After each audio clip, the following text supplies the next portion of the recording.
18வது IPL cricket தொடரில் Bengaluru Royal Challengers அணி பஞ்சாபை வீழ்த்தி முதல் முறையாக சாம்பியன் பட்டம் வென்றது.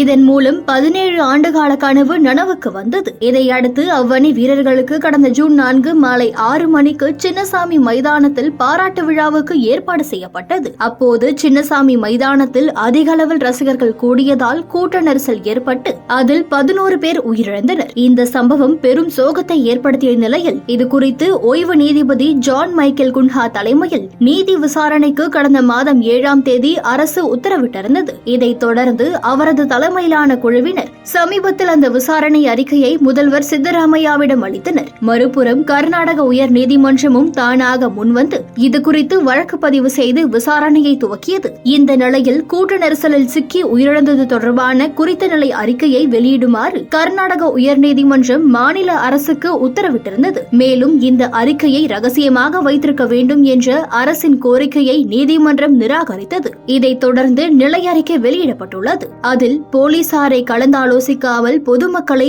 ஆர்சிபி அழைத்துள்ளது என தெரிவிக்கப்பட்டுள்ளது. மேலும் அந்த அறிக்கையில் தற்போதைய இந்த வழக்கில் பரிந்துரைக்கப்பட்ட வடிவங்களில் எந்த விண்ணப்பங்களும் நிறுவன அமைப்பாளரால் உரிமம் வழங்கும் அதிகாரியிடம் சமர்ப்பிக்கப்படவில்லை. மேலும் ரசிகர்களுக்கு இலவச அனுமதி உள்ளது எனவும் ஆகையால் அதில் பங்கேற்க வருமாறும் நிறுவனத்தின் சார்பில் சமூக வலைதளம் வாயிலாக அழைப்பு விடுக்கப்பட்டுள்ளது.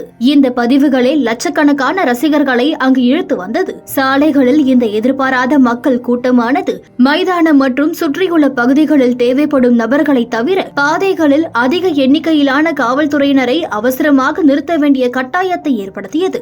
ஏற்பாட்டாளர்களால் சரியான திட்டமிடல் இல்லாததாலும் சம்பந்தப்பட்ட அதிகாரிகளுக்கு முன்கூட்டியே தேவையான தகவல்களை வழங்க தவறியதாலும் இந்த நிலைமை ஏற்பட்டது என அந்த அறிக்கையில் தெரிவிக்கப்பட்டுள்ளது.